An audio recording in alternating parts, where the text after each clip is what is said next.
Assalamualaikum warahmatullahi wabarakatuh. Selamat pagi adik-adik. Selamat sehat, semangat, dan luar biasa.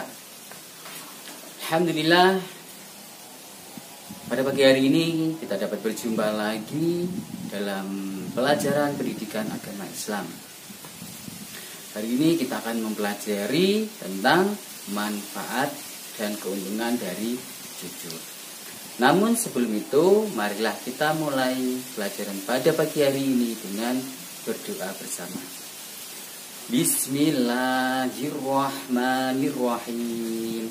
Rabbi zidni ilma warzuqni fahma. Amin ya rabbal alamin. Adik-adik kelas 2 yang saya sayangi dan saya banggakan, setelah kemarin kita belajar tentang jujur, perilaku jujur Nabi Muhammad, kisah keteladanan Nabi Muhammad yang terkenal dengan kejujurannya, maka kita akan pelajari manfaat dari jujur itu sendiri. Kita ketahui Nabi Muhammad itu orang yang sangat jujur. Setiap para nabi pasti mempunyai 4 sifat wajib, ya. Sifat wajib bagi para nabi dan rasul itu ada 4, yakni 1 sidik, yang artinya jujur. 2 amanah, yang artinya dapat dipercaya. 3 tabligh, menyampaikan wahyu. Dan yang nomor 4 adalah fatonah, yang artinya cerdas. Nabi, termasuk Nabi Muhammad, pasti mempunyai sifat jujur. Selalu berkata apa adanya. Karena dengan bersikap jujur, orang-orang menggelari Nabi sebagai Al-Amin, yang artinya dapat dipercaya. Setiap perkataannya selalu dipercaya. Setiap perkataannya selalu jujur. Nah, kita sebagai umat Nabi Muhammad, sebagai anak yang soleh, kita harus meneladani sifat jujur Nabi Muhammad. Kita harus berkata jujur dalam segala keadaan, ya, sebagaimana sabda Nabi Muhammad, qulil haqqa walau kana murran. Katakanlah yang benar meskipun itu pahit. Mempunyai sifat yang jujur akan banyak sekali manfaatnya. Tentunya jika kita selalu berkata dengan jujur, maka Allah akan menyayangi kita dan memberi kita pahala. Begitu juga Nabi Muhammad akan menyayangi kita, menjadikan umatnya, dan mendapatkan syafaatnya di hari kiamat. Orang tua tentu akan sangat menyayangi kita jika kita selalu berkata dengan jujur. Apalagi begitu juga di masyarakat. Orang-orang akan percaya dengan apa yang kita ucapkan. Dan jika kita berkata dengan jujur, maka kita punya teman yang banyak. Kalian pernah dengar cerita tentang penggembala biri-biri dan serigala?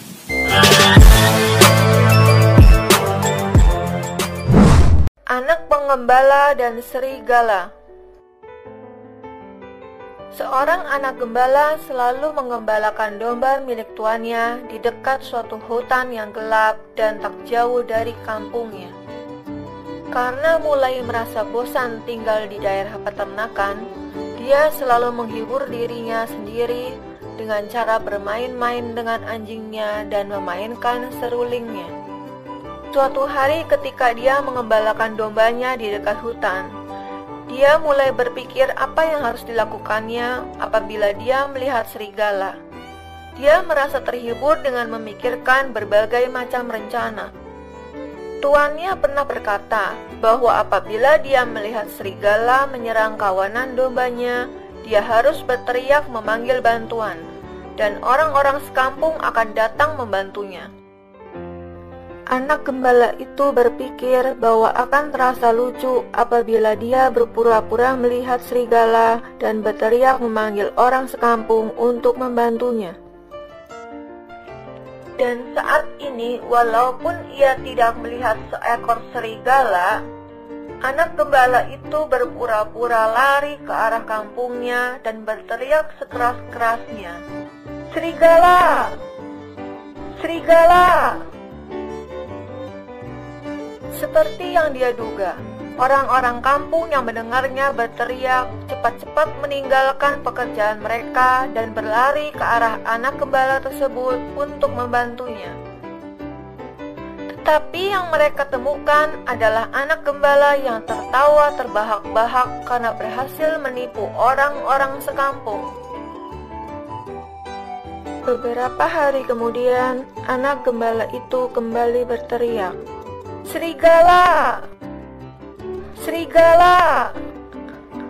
Orang-orang kampung berlari datang untuk menolongnya, tapi mereka hanya menemukan anak gembala yang tertawa terbahak-bahak. Pada suatu sore, ketika matahari mulai terbenam, seekor serigala benar-benar datang dan menyambar domba yang digembalakan oleh anak gembala tersebut. Dalam ketakutannya, anak gembala itu berlari ke arah kampung dan berteriak, "Serigala! Serigala!" Tetapi walaupun orang-orang sekampung mendengarnya berteriak, mereka tidak datang untuk membantunya. "Dia tidak akan bisa menipu kita lagi," kata mereka. Serigala itu akhirnya berhasil menerkam dan memakan banyak domba yang digembalakan oleh anak gembala. Kemudian serigala itu berlari masuk ke dalam hutan kembali. Pembohong tidak akan pernah dipercaya lagi, walaupun saat itu mereka berkata benar. Karena itu adik-adik, hindarilah sifat berbohong dan lakukanlah selalu berkata dengan jujur. Ini mengatakan apa adanya yang kita ketahui. Mudah-mudahan kita semua dijadikan anak yang soleh dan solehah dan selalu berkata dengan jujur dan benar. Wallahu a'lam bishawab. Akhirnya marilah kita tutup perjumpaan kali ini dengan bacaan hamdalah. Alhamdulillahirabbil alamin. Cukup sampai di sini dulu. Assalamualaikum